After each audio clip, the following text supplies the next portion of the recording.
Hello, Nashlets, and welcome to Noshing with Nashies Valentine's Day edition, where we'll be making some French onion pasta perfect for that date night. It's easy, it's simple, it's fast, and it's a great way to impress the love of your life or even just yourself. So let's head on into my kitchen and get to making some French onion pasta with Nashies. Hello and welcome to today's very special Valentine's Day edition of Noshing with Nashies. We'll be making Nashies French onion pasta. I have these really cute heart-shaped pasta that I got at Costco, but you can use a ricciette or any other kind of pasta that you like. Just cook it according to the package directions. Then we've got some French onion soup mix. You can also use 2 cups of beef broth and 2 cups of water for this. We have a little bit of red wine vinegar. You can use that or sherry vinegar. We've got some avocado oil, some butter, some flour. I've got some chicken and apple sausage here. We'll need pepper, thyme, some salt, some baby bella mushrooms. You can use any mushrooms that you've got. We'll need a couple of onions, and we've got some garlic here. Okay, let's get to slicing up our onions and get them caramelizing. I'm only going to be using 1 package of this pasta. I will be putting the other one in the freezer. Remember to give your pasta about an extra minute and a half if you're cooking it from frozen. But I thought I'd give you this free little recipe that's on the back of that because this company makes wonderful, wonderful pasta. All right, here in my high-sided skillet over medium heat, which is 5 on my stove. Stove goes from 1 to 10, so 5 is medium heat. I have 4 tablespoons of avocado oil, and I have 2 tablespoons of salted butter. I have taken my 2 very large onions, and use any kind of onion that you like. Just slice it thin. That's the key. Use a mandolin if you have one. We're going to put our onions in the pan, and we are going to caramelize these over medium heat for about a half an hour. You want to stir them every 3 to 4 minutes. Don't overstir them because that will disrupt the caramelization process. And we can also put a little bit of salt on top of our onions here to draw out that moisture to help them caramelize. But we just want to let them sit 3 or 4 minutes and stir them every so often. If you find that your onions are sticking to the bottom of your pan, add a little bit of water and that will help, and just let that cook down. Really, really good caramelized onions can take up to an hour or more. We're going to do this in about a half an hour. I won't make you watch it. But there are 2 options you can do for pasta. You can cook it like before you're going to do this. That way it makes it a 1-pot dish and just kind of have it off to the side, add it to the sauce at the end. Or you can add, if you have a smaller pasta, you can add that at the end, and I will tell you exactly when to do that. I won't make you watch all of this. I'm just going to go prep all my other stuff while this cooks, and I'll check in at the 15-minute mark. See you then.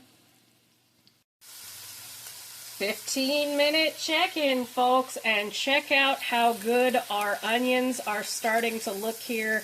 Just keep stirring. And I'm going to go ahead and come in with a pack of 4 of these chicken and apple sausages.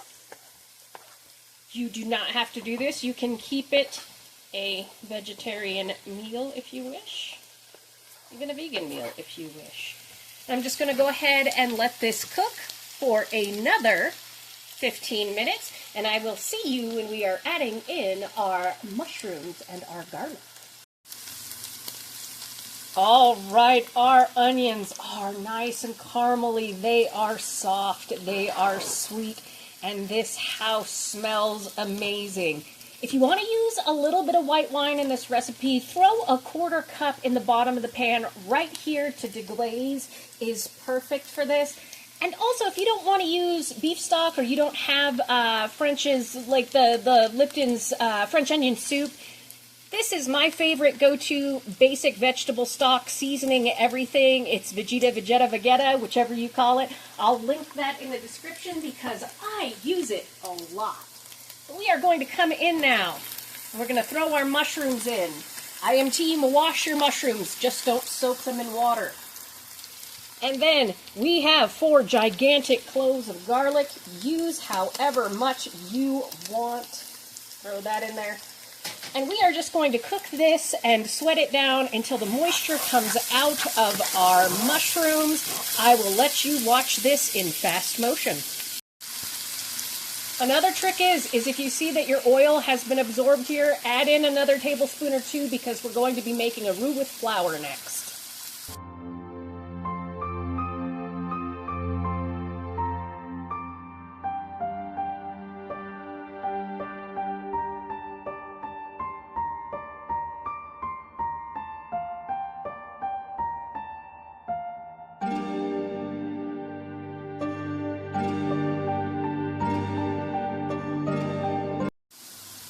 All right, our mushrooms are ready to go. We're going to come in with some flour here, 3 to 4 tablespoons. We're making a thick sauce.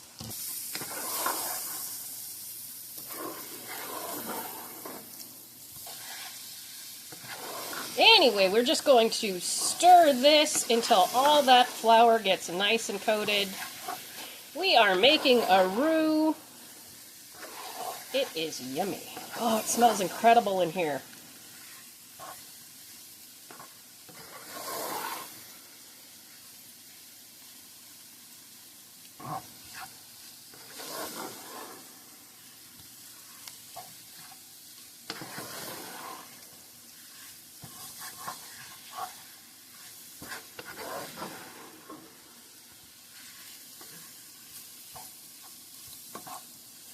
And once everybody is nicely coated in that flour, I want to make sure we don't have that flour taste because it is that uncooked flour taste. It is not pleasant. We are going to come in with 4 cups of water and 1 packet of our Lipton. This is where you would add your broth. So it would be 2 cups of beef broth and 2 cups of water, or you can do 4. It's perfectly fine. Salt and pepper to taste. We're just going to give this a nice little stir, and then we are going to come in with some seasonings here. About a tablespoon of thyme, maybe a little bit more because everybody needs a little extra thyme. We are going to come in with a teaspoon or more of pepper, depending on how much you like. It's all up to you.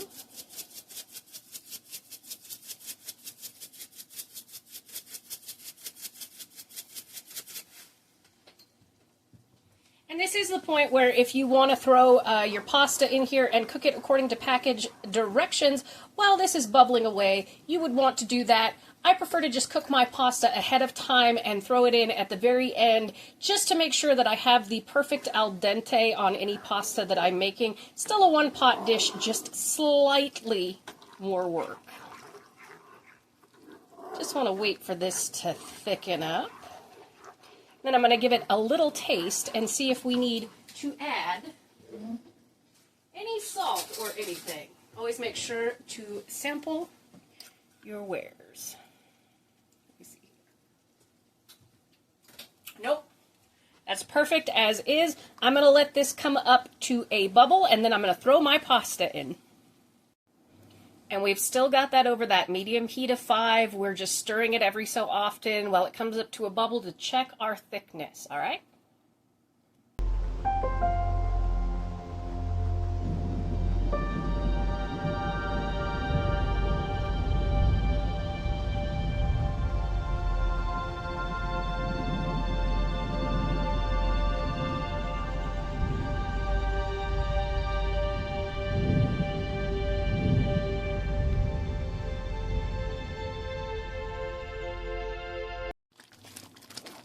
She is bubbly, she is thick, she is beautiful. I cooked my pasta off to the side. I'm going to put that on the plate in a minute. But like I say, you could have cooked your pasta in this. It's perfectly fine. Just put a cover on it, cook it for, that 5-10 minutes, whatever it is.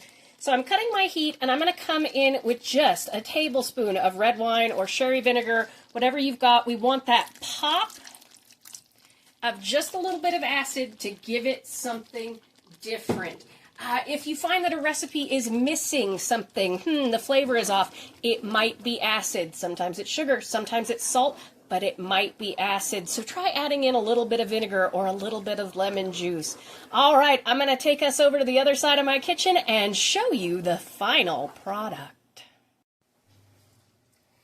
And here we have our final product with our very cute Valentine's Day pasta. This sauce is just amazing with any kind of pasta you want to use it with, and it is perfect for a Valentine's Day date night. It tastes amazing. Don't be afraid of onions and garlic on a date night. If they don't want to be with you when you're enjoying good food, then why would you want to be with them? Thank you so much for joining me for today's special Valentine's Day edition of Noshing with Nashies. And remember, if you come to a fork in the road, pick it up and have a nosh with Nashies. Please like, comment, share, and subscribe, and I'll see you in the next one. Bye!